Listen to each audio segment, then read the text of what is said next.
trois invités avec nous chaque soir pour décrypter les mouvements de la planète marché. Nicolas Forest est avec nous, le directeur de la gestion obligataire de Candriam. Bonsoir Nicolas. Bonsoir. Merci d'être là. Merci à Eric Venet d'être avec nous également. Bonsoir Eric. Bonsoir Grégoire. Directeur général et directeur de la gestion de Montbleu Finance. Et à vos côtés, Julien Nebenzal, administrateur d'Advise. Bonsoir Julien. Bonsoir Grégoire. Merci beaucoup d'être là. Je commence avec vous sur la partie marché. Julien, je voulais qu'on fasse un petit point quand même sur le rallye qui vit depuis quelques mois maintenant. Vous étiez venu nous voir sur ce même plateau, j'ai repris la date, le 3 novembre dernier, pour nous partager une conviction forte chez vous. Le mois d'octobre a été un tournant pour les marchés. On en parlait le 3 novembre. Aujourd'hui, évidemment, tout le monde a compris qu'il y a eu un tournant au mois d'octobre. Et la conviction que vous partagiez à l'époque, c'était l'idée que selon toute probabilité, les indices actions européens notamment allaient marquer de nouveaux sommets dans les prochains mois.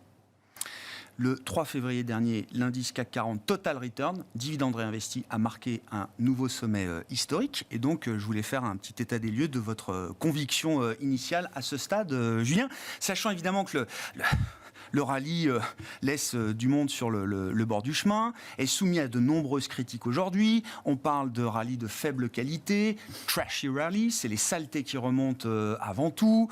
On parle de rachat de short uniquement, d'un rallye sans fondement, complètement déconnecté de la réalité macroéconomique de terrain, etc. etc. Oui. Vous dressez le même constat? Non, mais vous partagez le constat? Non, mais la question c'est est-ce que ça va encore monter? On peut y aller directement. Allez, c'est à peu près toujours la même question. Bon, le CAC 40 Total Return, dividende réinvesti, il a rejoint son sommet antérieur, pas le Stock 600, donc je vous donne mon avis. Le Stock 600, je pense, va rejoindre son sommet antérieur, donc on a encore du potentiel de progression sur les marchés actions en Europe.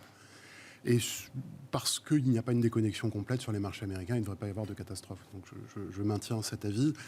Pour essayer de positionner ça un tout petit peu sur la partie sentiment, parce que le fond du raisonnement était quand même beaucoup basé sur la partie éco, mais sur la partie du sentiment, je reprendrai alors peut-être une autre intervention que j'ai eu le plaisir de faire, ça devait être en décembre 2020, je crois, et je vous avais dit, on venait de monter après le point bas de mars 2020 avec la crise de la pandémie, et on venait d'avoir depuis un mois les vaccins.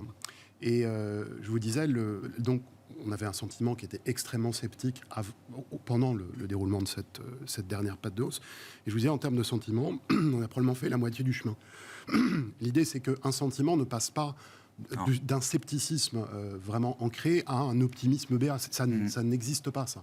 Voilà, c'est un peu comme les saisons. Pour pas aller de l'été à l'hiver, il faut quand même passer par une saison de transition. C'est un processus, il y a une séquence. C'est exactement ça. Et là, on est parti d'une situation de pessimisme, alors qui motivait en large partie ce que je disais récemment, mais je reprends l'analogie par rapport à décembre. Nous n'avons fait qu'une partie du chemin en termes de sentiment. Voilà. Donc c'est pour ça que je ne vois pas l'avenir. Quand je dis et que j'ai donné la référence des sommets antérieurs, c'est simplement parce que quand on voit, là j'utilise peut-être des éléments d'analyse technique, quand on voit la construction des choses, la manière dont ça a consolidé les figures graphiques, cet objectif pouvait se calculer. Voilà. Il n'est pas encore tout à fait atteint, par exemple sur le Stock 600, mais je pense qu'il va être atteint. Mais pour revenir sur la partie psychologie, on n'a pas encore changé réellement d'état d'esprit. Je crois que je disais dans un autre moment que pour changer d'état d'esprit, il faut vraiment que le marché monte, et qu'il monte longtemps. Il est pas ça fait pas assez mal, là? Ça fait pas assez mal? Il n'est pas obligé de garder la même pente. Si vous prenez la pente mars à décembre 2020, vous avez une pente qui est quand même extrêmement pentue. Droite, oui. Pentue, voilà. Oui. Et puis la deuxième partie est pas horizontale, mais elle commence à s'amenuiser. Mais plus la hausse ralentit, plus le sentiment haussier se développe. C'est-à-dire que si vous prenez, je vais prendre un autre exemple, vous prenez les 10 premiers pourcents d'un rebond, en fait, ils ne sont pas commentés. C'est toujours une surprise. Alors que vous prenez les 3 derniers pourcents d'un mouvement de hausse, et ils sont ultra commentés, avec toutes les explications possibles. Donc, il y a vraiment quelque chose de très étonnant dans ces sentiments. Et ne connaissant pas l'avenir, je pense qu'une chose qui est stable, c'est l'évolution du comportement des investisseurs. Ça, je pense que c'est stable depuis extrêmement longtemps. Enfin, ça a toujours été. Enfin, c'est un fait. Enfin, pour moi, c'est un fait. C'est comme ça que je travaille.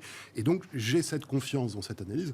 Et donc, je maintiens que le marché n'a pas terminé de monter parce que le cycle du sentiment n'est pas terminé. Mais quand vous dites que le marché n'a pas terminé de monter, ça veut dire que le risque principal reste un risque à la hausse, ou est-ce qu'il y a quand même un risque à la baisse qui existe, partant des niveaux qu'on peut atteindre aujourd'hui, mais qui est moins important que le risque à la hausse, toujours? Alors, on pourrait... Parce que la question, ça va être à un moment que je vous poserai, sans doute, c'est qu'est-ce qui vous fera vendre, Julien? À quel moment vous lâcherez ce rallye? Alors, on sera tous d'accord que ça monte. Alors, non, je fais pas partie de... c'est difficile d'exprimer la partie de finance comportementale, mais je fais pas partie des gens qui disent qu'il faut essayer de faire toujours l'opposé de là où il existe un consensus. J'essaie d'avoir un modèle de travail qui ne prend... évidemment, qui écoute ça, mais qui ne prend pas ça comme facteur de décision. Donc, ça n'est pas du tout ce que... Je ne parlais pas de la contrariété, le côté contrariant, mais là, quand on aura tous ce sentiment que, effectivement, le marché a des bonnes raisons de monter et qu'il peut monter, le sentiment ne pourra plus progresser puisqu'on aura tous ce sentiment-là. Voilà, ça, ce sera justement le constat de l'optimisme. Voilà. Quand l'optimisme sera perceptible, il y a beaucoup d'indications pour ça. Il y a des indications de marché avant tout, mais il y a des indications aussi ne serait-ce que de mots utilisés dans la description de ce qui se passe. J'écoute depuis très longtemps des émissions à période régulière pour essayer de détecter les mots qui reviennent et qui reviennent et qui reviennent. Et à un moment, certains mots disparaissent complètement, d'autres apparaissent. On sait qu'on a changé de paradigme. Donc, pour reprendre le point, évidemment que dans un cycle de sentiments, on peut avoir des événements, notamment économiques, qui viennent perturber, de dire en fait, il y a beau avoir ce cycle de sentiments, il y a quand même une forme de réalité qui vient, ne serait-ce que le nuancer, le contrer, le retarder, le ralentir, voilà. Bien que je n'en ai pas vu tant que ça. Hein. Mais donc j'ai un autre travail qui est la partie économique, celle du cycle. Donc là, les moments, d'une certaine manière, d'optimisme, je les prends par exemple dans l'industrie américaine, dans l'ISM. Si vous regardez simplement un graphique sur ne serait-ce que 20 ans sur l'ISM, vous voyez que, d'abord, vous voyez que c'est cyclique, bon ça, chacun se fera son avis, mais les parties en haut durent relativement longtemps et les parties en bas sont extrêmement courtes. Un peu à la manière d'ailleurs d'un marché d'actions. Hein. Et ces parties hautes, si vous les regardez, elles sont toutes espacées d'environ 3 ans et demi à 4 ans. C'est ce qu'on appelle le cycle de Kitchin. Alors, il existe, il a toujours existé, il existe encore. Peut-être qu'il n'existera pas demain. Peut-être. Mais je ne peux pas partir de cette hypothèse, puisque je ne sais pas pourquoi je devrais partir d'une hypothèse qui dit que le comportement collectif économique ne va plus suivre un cycle qu'il a suivi depuis qu'on l'a connu. J'entends. Et même quand on est remonté avant la date de compréhension de ce cycle. On peut remonter relativement derrière. Donc, le précédent sommet, c'était 2018. Le sommet suivant, c'était 2021/2022, parce qu'évidemment, les cycles ne sont pas... Ce n'est pas 4 ans exactement. Ouais. C'est 3,3, 4,1 année. Donc, on ne peut pas savoir exactement. C'est un peu comme le cycle présidentiel. Mais bon, c'est pour ça que je disais en 2021, je me retire du marché action. Mais il y avait de l'optimisme, mais je sais que le cycle devait ralentir. Donc, le cycle, il a ralenti avant la guerre en Ukraine. C'est-à-dire que le sommet de l'ISM manufacturier américain, si je ne me trompe pas, c'est mars 2021. Ouais. Alors effectivement, c'est pas parce qu'on a fait un sommet qu'on est descendu tout de suite. Non. On reste on n'est pas tombé à 42 tout de suite. Oui. Voilà. Oui. Mais quand on regarde février-mars, on est déjà à 58-57. Donc pour moi, le ralentissement, il était déjà enclenché avant même toute discussion de politique monétaire. Puisque le début de la politique monétaire, si je me rappelle, c'est avril 2022, quelque chose comme ça. Peut-être mars ou avril. En tout cas, mars, c'est la première hausse de taux de la Fed, c'est mars. Voilà.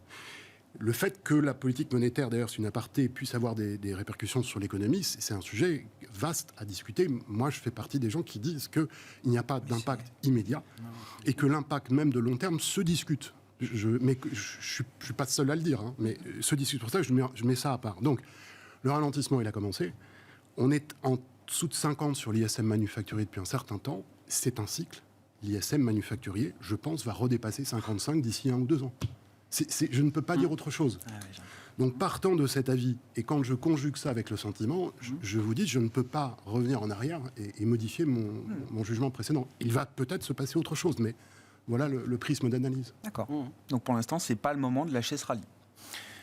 Surtout pas. Mais surtout pas. J'avais formulé différemment. Je n'essaierai même pas une seule tentative de couverture au premier trimestre. Je confirme cet avis.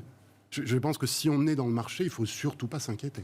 Enfin, je ne peux pas le dire différemment. Bon, anatomie de ce rallye, Eric, et encore une fois sur les critiques, la faiblesse de la qualité, ça revient souvent. Là, c'est vraiment les saletés qui remontent, c'est la techno rentable, c'est les mêmes stocks. C'est confirmé. Vous venez de dire, c'est qu'en fait, on considère que ce sentiment, elle n'est pas justifiée, cette hausse, et ainsi de suite. Donc, on n'est pas encore à tous partager le sentiment que c'est raisonnable de monter, en fait. Ouais. Alors moi, ce que je voudrais dire, c'est qu'on peut effectivement mettre en parallèle le scénario macroéconomique. Enfin, ça ne monte pas comme ça tout seul par un sentiment. C'est qu'on est passé quand même d'un scénario où, certes, on allait remonter drastiquement les taux d'intérêt, enfin, historiquement rapide, très rapide, où ça pouvait faire très très mal. On ne voyait pas le pic d'inflation. Tous les mois, on se disait, mais alors, c'est pas encore cette fois-ci. On a un petit espoir, puis on redescend. Jusqu'à, on s'interrogeait sur les récessions, l'ampleur de la récession. D'ailleurs, je l'ai toujours dit, mais non, il n'y aurait pas de récession, un ralentissement, mais pas de récession. On en est aujourd'hui, là, alors on se parle, où effectivement, il y a un ralentissement, voire une légère augmentation un peu de la reprise des inflations, tout le monde est d'accord. Sauf qu'on pourrait voir peut-être un relan un petit peu d'inflation, mais c'est le meilleur des scénarios. C'est-à-dire que malgré cette augmentation des taux historiques et rapides, forte, on n'a pas cassé la machine. La machine a refroidi, et autant mieux qu'on ne pensait, avec une désinflation. L'inflation baisse sans que le chômage monte. Voilà. C'est ce qu'on voit depuis 6-9 mois. Donc c'est le meilleur des scénarios. Après, ce qui interpelle, c'est comment est-ce possible, en fait. C'est ça le... Alors, les économistes n'ont pas encore la réponse, parce que je pense qu'il y a une partie aussi des salaires, mais ça c'est qui est moins important dans les emplois, mais peu importe. Donc ce que je voulais dire, c'est que ça peut changer brutalement si ce scénario-là est remis en cause. Ouais. Parce qu'il est peut-être certain, allez, je vais le dire la louche, ou 2 tiers, sauf qu'on pourrait avoir un autre scénario, c'est soit parce que ça peut rechuter plus brutalement que prévu, soit que l'inflation s'arrête, à un moment, la désinflation s'arrête, et puis là, on est un peu bloqué, on dit qu'est-ce qu'on fait maintenant ? Est-ce qu'on rappuie sur le frein pour faire baisser un seuil supplémentaire d'inflation? Pour l'instant, on le met de côté. Ce qui est incroyable, c'est que justement, dans cette idée de qu'est-ce qui pourrait changer, le rapport mensuel sur l'emploi de vendredi, qui est quand même monstrueux, phénoménal, sans doute d'ailleurs une aberration statistique qui sera en partie corrigée, on s'est dit, mince, le monde rechange. On repart dans la logique inflationniste Et en fait, non. Quand on regarde les marchés quelques jours après, le monde n'a pas rechangé. Non. Parce que c'est pas assez certain pour changer. Parce que le scénario est fort, parce que le sentiment est fort. Donc, pour l'instant, on reste dans ce scénario-là. Mais c'est logique. Enfin, c'est pas. Oui, c'est cohérent. C'est cohérent. A posteriori, non, mais même si c'est a posteriori, c'est intéressant de constater que c'est cohérent. Et en fait, je me laisserai porter aussi jusqu'au temps où ce scénario-là peut avoir du plomb dans l'aile. Bon, à propos de scénario, Nicolas, donc ça y est, c'est la grande divergence entre Jérôme Powell et les marchés. Enfin, même au point que Jérôme Powell acte lui-même de cette divergence. Quand je disais, il semble résigné, c'est le sentiment que j'ai eu en l'écoutant la semaine dernière, en lisant effectivement son discours d'hier à l'Economic Club de Washington.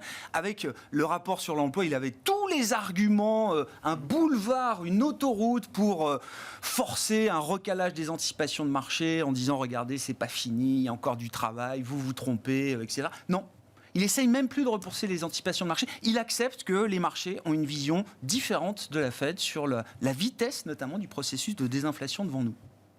Oui, vous avez raison. Je rebondis parce que j'ai écouté votre premier intervenant qui me disait la politique monétaire, je ne suis pas sûr qu'elle ait vraiment un impact. Moi, je fais partie de ceux qui pensent qu'elle a un impact sur les marchés, même si je suis d'accord avec tout ce que vous avez dit sur les sentiments. Mais je pense qu'il faut utiliser à la fois des indicateurs de sentiment et des indicateurs fondamentaux. Et la politique monétaire est quand même un facteur explicatif de ce qu'on a vu au cours des derniers mois.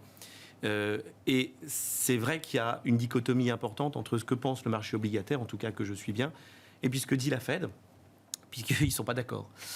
Je crois que la forward guidance, qu'on appelait la forward guidance, c'est mort en fait. Voilà. Je crois que ça c'est...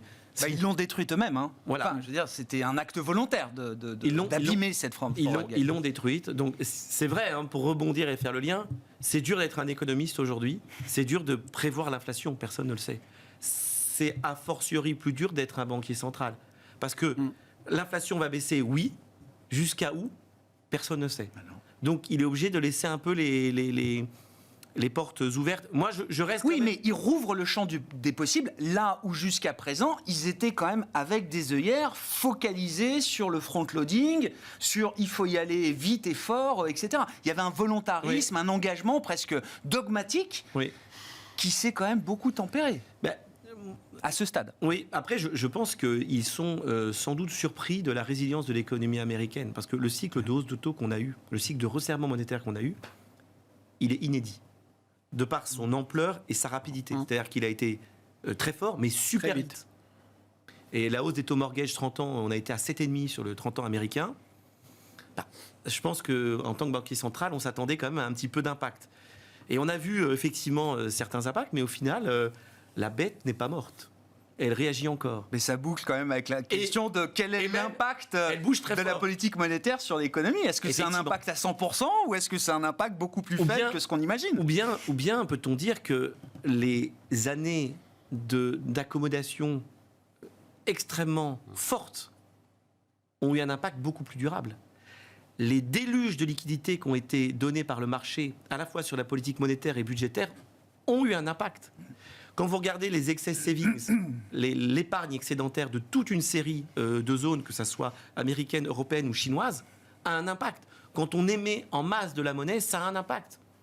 Et donc, oui, Powell, il est dans cette situation. Moi, honnêtement, je pense que la Fed, elle est dans une situation relativement confortable. Nous, on s'attend à ce que les taux Fed Fund aillent à 5,25 dans les prochains. Ah oui, donc plutôt le haut de la fourchette. Oui, plutôt que le haut de la fourchette. Mais je pense qu'elle est dans une situation relativement confortable. Et si elle peut avoir cet atterrissage en douceur avec l'inflation qui baisse et le marché de l'emploi qui tient, c'est le monde parfait pour un... Et puis, ça prépare gentiment la nouvelle élection, les élections américaines.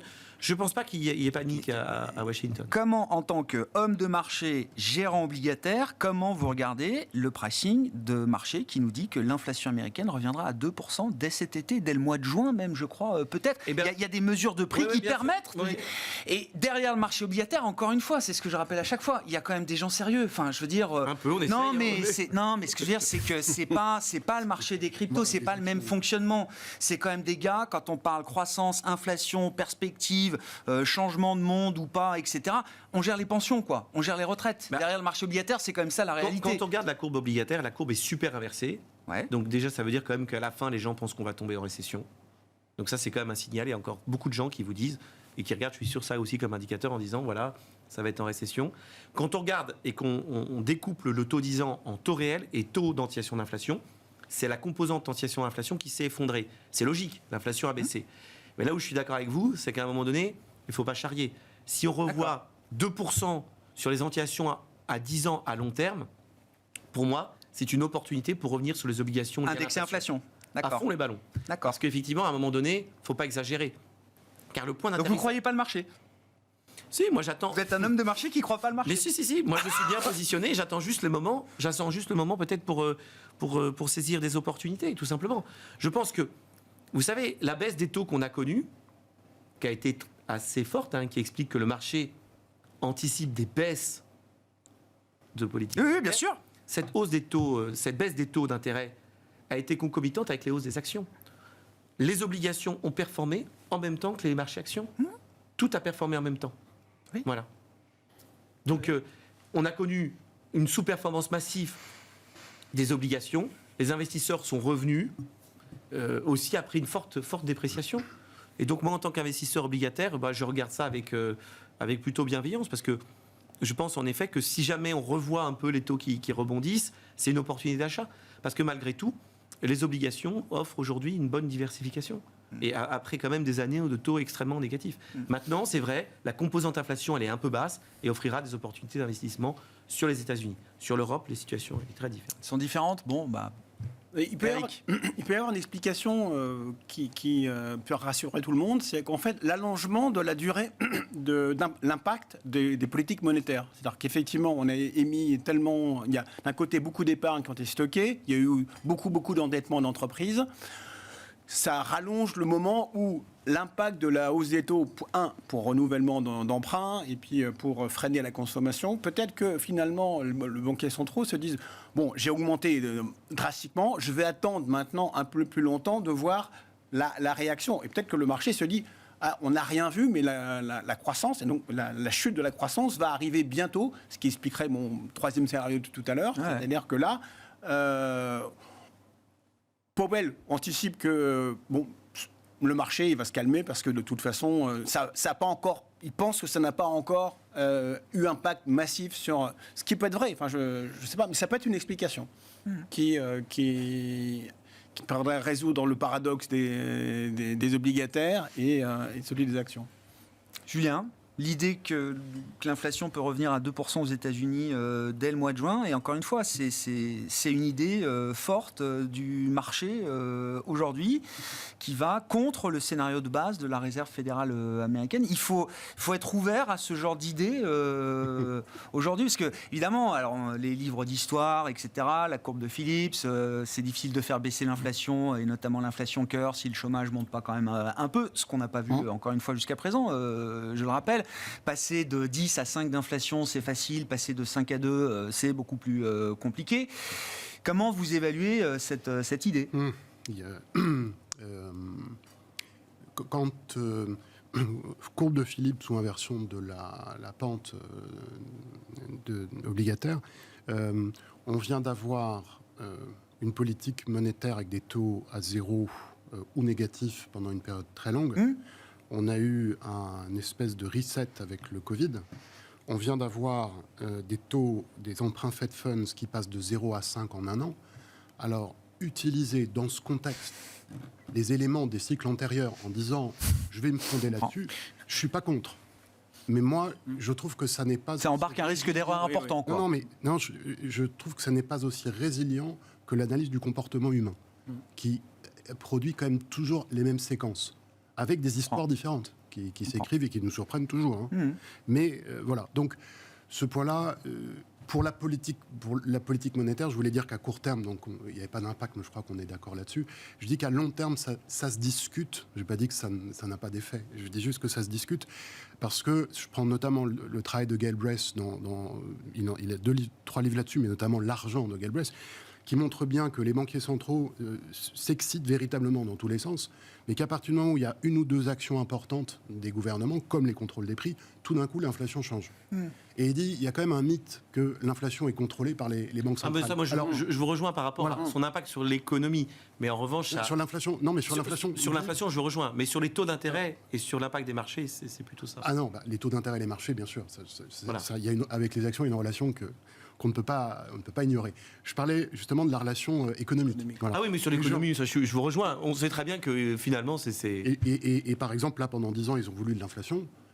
Ça ne s'est pas produit. Non. Mais il s'est trouvé qu'il y a eu l'épisode du Covid qui a amené une injection massive de liquidité avec une contraction de l'offre simultanée. Donc, il s'est passé l'arrivée de l'inflation. Mais aussi simplement que ça. C'est le Big Bang de l'inflation. La Banque centrale a créé le terreau. Et probablement avec les gouvernements avant, a créé un véritable terreau. Il y a un vrai rôle. Mais l'arrivée de l'inflation n'est pas une décision de la Banque centrale. C'est ça que je... Non, mais là, alors, le meilleur exemple, c'est l'Europe. C'est un très bon exemple là-dessus. Voilà. Et donc, 2% d'inflation en juin, il faut être ouvert à cette idée ou pas ? Je vais essayer d'aller de manière synthétique, mais un petit peu au bout. Les grands épisodes d'inflation en Occident, on les connaît. Ils existent 1815. On sait pour une raison étrange qu'il y a la même chose en Europe et aux États-Unis en 1765-70, puisque il y a la Révolution française qui arrivait un petit peu après, et donc les États-Unis. 1870, 1915, 1921, 1973, 1980. Donc la particularité de ces grandes zones d'inflation qui sont connues, c'est qu'elles sont séparées de 55 ans. C'est comme ça. Il se trouve qu'il y a 55 ans entre ces zones. Je ne l'invente pas, ça a été découvert par un Russe. Et les Américains ont toujours travaillé dessus, ils trouvent ça très bien. Kondratiev. Oui, mais ils trouvent ça, tout le monde est d'accord là-dessus, ce n'est pas une invention de ma part. Il se trouve aussi que les conflits géopolitiques sont localisés là. Et ils peuvent être localisés ailleurs, mais là, il y a systématiquement un conflit géopolitique. Bon. Et dernière observation, quand vous avez un premier pic d'inflation, comme nous en avons un second, 3 à 5 ans plus tard. D'accord. Bon. Et entre les deux, il y a un ralentissement, mais qui n'est pas très profond. D'accord. Donc, je vais suivre ça parce que ça a fonctionné dans le passé. Je disais un petit peu sur votre plateau, sur d'autres, il y a quelque temps, je ne savais pas pourquoi l'inflation arriverait, mais je savais qu'elle serait massive. Et vous la voyez à 2 chiffres déjà. Oui, à l'époque. Je vous avais même dit quand c'est arrivé, on va probablement pas dépasser le. Je pensais que ça prendrait des années à venir à 2 chiffres. Ça a pris 6 mois. ma lecture, c'est que d'ici 4 ans, il y aura un nouveau pic d'inflation qui va être normalement, du point de vue de l'émotion, encore plus impressionnant. Je connais pas les chiffres, mais ça va plus nous émouvoir. Et donc, sur ce chemin, l'inflation doit ralentir, c'est ce qu'elle est en train de faire. Elle devrait continuer à ralentir assez probablement parce que ça prend du temps avant d'entamer l'autre partie ascendante. Mais Je n'ai pas les niveaux dans ce travail. Je n'ai pas les niveaux de l'inflation. Mais l'épisode inflationniste au sens de l'histoire n'est pas terminé. 2% me semble peu probable. D'accord, c'est pas la chose. Non, c'est pas j'entends. Ça me Retomber à 2%, ça semble... On est d'accord, ça ne reviendra plus jamais. Si je raisonne sur 18 mois, la seule chose qui m'intéresserait en allocation obligataire, c'est d'acheter des obligations liées à l'inflation dans les 18 mois qui viennent, en fonction du contexte de prix qui sera présenté. Parce que c'est ça la logique. Enfin, voilà. Vous êtes d'accord avec moi. Je voulais boucler avec ça. Non, tout a été dit. Je ne reviendrai pas à Kondratiev, mais simplement, je pense qu'on est arrivé à un seuil d'inflation. Avant, c'était 2, on ne sait pas pourquoi. Enfin, la littérature là-dessus, mais on va certainement passer à 4-5. Donc tout le monde pense que le marché fait une erreur. Sauf si, effectivement, on a tapé trop fort avec la politique monétaire et qu'on va payer maintenant parce qu'il y a un décalage beaucoup plus important. Cette surréaction, on la verra dans les prochains mois. Ce qui n'est pas exclu. Je ne sais pas. Non, mais moi, c'est l'émission à l'écoute des marchés. C'est pas mon scénario, mais ça peut être une des explications. Qu'est-ce qui est différent entre la BCE et la Fed, du coup, Nicolas? Parce que j'ai vraiment l'impression que le marché a réagi à la communication de la BCE de manière identique à celle de la réaction post-FOMC. C'est-à-dire c'était vraiment... baisse des taux, je crois qu'on a vu moins 40 points de base sur le 10 ans italien le jour du meeting, ça devait être du moins 20 sur la dette allemande ou française, enfin quand même des mouvements assez spectaculaires, dignes d'une annonce d'un programme de QI, pour dire les choses. Oui. Ouais. Alors, sur l'Europe, je ne veux pas être méchant et je ne veux pas être critique, mais c'est vrai que je trouve que... Quand ça commence comme ça... Non, mais la politique monétaire européenne est pour moi plus difficile à comprendre, à lire ce que fait Madame Lagarde. Je regarde encore la déclaration qu'elle a faite là. Elle wants to re-evaluate le pas, et ça sera data dependent. Donc, c'est clair qu'elle a précomité la hausse de 50 points. Donc, ça fera plaisir à Trichet, never précommit, mais elle a dit qu'elle allait faire 50 points. Après, c'est data dependent, donc on ne sait pas bien. La prochaine réunion de mars, pour rebondir sur ce que vous avez dit sur l'inflation, je pense, ce sera une blague parce qu'ils vont sortir les révisions de l'inflation. Et donc après, historiquement, elle a toujours surestimé l'inflation. Quand le Covid est arrivé, elle a toujours sous-estimé l'inflation. Et l'année passée, ça a été constamment. Et là, elle a fait des anticipations assez élevées d'inflation en 2023. 6,5 6,3. 6,3. C'était 6,3. Et moi, je prends le pari qu'elle va réviser à la baisse en disant finalement, c'est pas ça. Donc, c'est sûr que c'est dur d'être économiste. Donc là, ils vont réviser. C'est dur de faire des prévisions. C'est dur d'être. Pas dur d'être économiste. Il y a plein d'économistes qui vivent très bien. Faire des prévisions. Mais faire des prévisions, c'est dur. Très bien, ils sont très sympathiques. Dans la zone euro, quand même. Faire des prévisions dans la zone euro. Et après, sans être technique, hier, elle a fait un petit changement de mécanisme sur la rémunération des dépôts. Elle avait la semaine passée... Des gouvernements, on parle des dépôts des gouvernements et des banques centrales. Voilà, elle aurait eu l'occasion la semaine passée de faire ce petit ajustement-là, puis finalement elle l'a fait hier, on n'a pas bien compris pourquoi, et ça a amené un petit peu à une surprise pour les investisseurs obligataires. Tout ça pour dire que la politique, elle n'est pas super lisible aujourd'hui. Elle n'est pas super lisible. Parce que, est-ce que vous avez confiance sur les prévisions de l'inflation des banques centrales? Non. Elle va monter de 50 points. Oui, et après, qu'est-ce qui va se passer? Là, sur la rémunération des dépôts des banques, des États, elle a changé, mais il y a beaucoup d'incertitudes aujourd'hui. Et cette incertitude, elle n'est pas évidente à gérer. Elle n'est pas évidente à gérer. Donc, par rapport aux prévisions d'inflation, moi, je n'ai pas. Je pense qu'on va quand même avoir une forte baisse. Après, est-ce qu'on a durablement plus d'inflation? Je peux pas. Je ne serai pas forcément en désaccord parce qu'il y a beaucoup de facteurs structurels qui peuvent justifier qu'on ait une inflation plus élevée à moyen terme. Mais quand même, il y a un effet de base qui va jouer fortement à la baisse et qui va mettre la BCE en position un peu de pause. Voilà. Donc pour un investisseur obligataire, là, le marché européen, c'est un. Alors moi, je vais vous dire, le truc est très simple. Pour moi, j'ai une mentalité depuis, je le dis aussi depuis à peu près l'automne et aussi décembre, buy the dip. Voilà. Et aussi, donc ça rejoint un peu ce que vous avez dit, mais aussi pour l'obligataire. C'est-à-dire qu'à l'obligataire, si je vois les taux qui montent, je pense qu'il faut investir. D'accord. Tout simplement. D'accord. Partant des niveaux qu'on constate aujourd'hui, quoi. Bah oui, parce qu'aujourd'hui, si vous pouvez avoir du 4%, du 5%, et il y en a du 4 et du 5%, allez-y, c'est pas mal. Oui, mais ça, on l'a sur du court, Nicolas. Non, est-ce qu'il faut reprendre de la duration? On peut reprendre du 10 ans à 4-5%. On peut prendre des obligations italiennes 10 ans, pourquoi pas. Par contre, j'ai fait un truc rigolo il n'y a pas longtemps. C'est juste pour m'amuser, l'anecdote. J'ai regardé, vous savez qu'en 2021 et 2020, les États ont émis en masse du 50 ans et du 100 ans. Oui, ah bah oui, oui. Alors ça, je vous conseille le pas. 100 ans autrichien, oui, il faut regarder la tête du 100 ans autrichien, bah bien sûr. Ça vaut 39. Je vous conseille pas d'investir pour autant là-dedans parce que divisé par plus de 2. Hein. Oui, exactement. Mais ça rapporte toujours un niveau de rendement qui est bien plus faible que du 10 ans. Et hier, la France a émis du 30 ans, il y a eu 50 milliards de demandes Exactement. à 3%. Donc les États ont été très malins. Ils ont été très malins, ceux qui ont investi moins. Mais ici, non, je pense que si les taux d'intérêt montent un peu parce que la politique serre la vis, il faut investir. C'est une opportunité. Oui, et même l'Italie, le risque souverain, là, pour l'instant, vous êtes tranquille avec le risque souverain. C'est pas qu'on est tranquille, mais je pense que toutes les mesures qu'ont mis en place la BCE fait qu'il faut bénéficier du carry.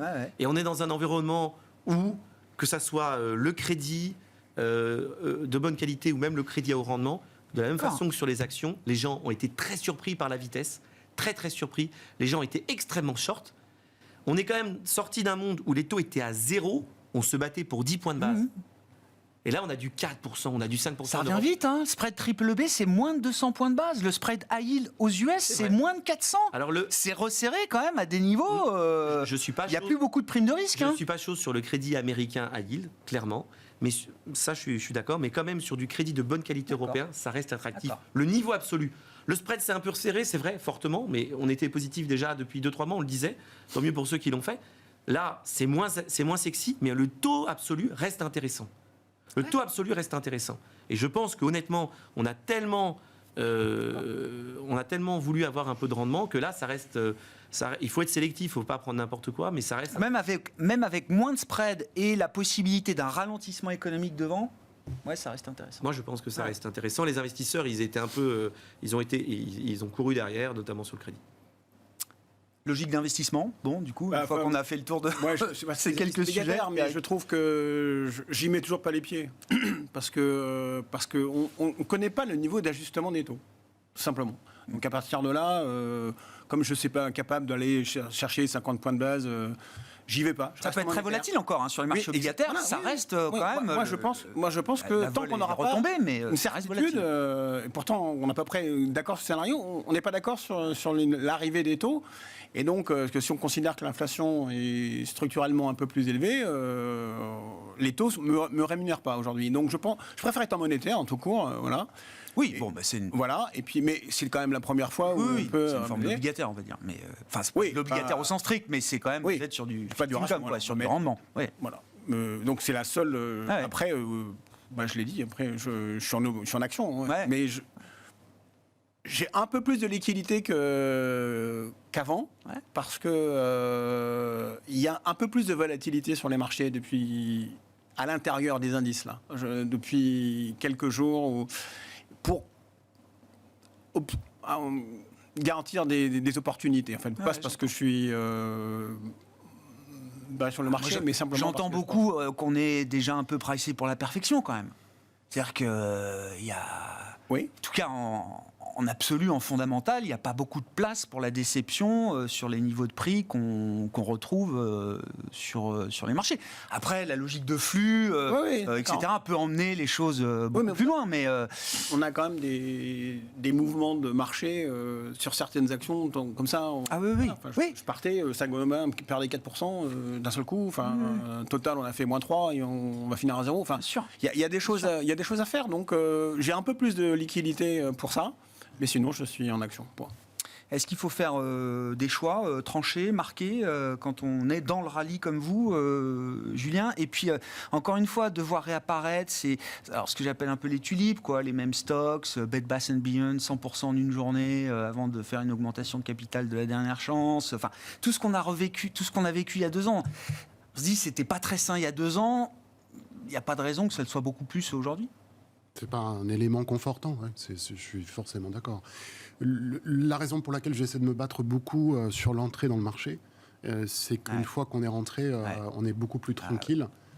C'est très compliqué de se reposer les questions aujourd'hui. Donc je vais répondre à la question, mais je pense que là où on doit vraiment chercher, suer et ne faire que ça, c'est les quelques semaines dans lesquelles on sait qu'il y a une opportunité dans le rapport entre le rendement et le risque, mais du point de vue du comportement.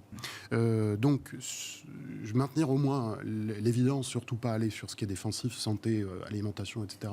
Ça n'a pas d'intérêt, ça n'en aura pas. Le reste, à mon avis, il faut être très balancé, très équilibré, comme toujours, parce que je trouve que c'est... Mais je le trouvais déjà il y a 1 an, il y a 2 ans, il y a 3 ans. Je trouve que c'est très compliqué de trouver ces espèces de tendances sectorielles qui vont parfois durer quelques mois ou quelques semaines, et de dire j'ai trouvé le plus bas, j'ai trouvé le plus haut, et j'ai surperformé sur la période. Je pense qu'il faut être très très fort, il faut être très très sophistiqué. Moi, je trouve que c'est trop compliqué. Donc, en dehors de ne pas avoir de défensif, d'être plutôt équilibré dans les choix sectoriels. Ne pas spécialement surpondérer les États-Unis ou la technologie, mais se dire que la technologie de temps en temps va faire des rallyes, comme c'est le cas en ce moment, et l'accepter. En avoir, ne pas en avoir, c'est un choix. C'est un choix dans la volatilité, la composition du portefeuille, mais il n'y a pas de choses particulières à savoir.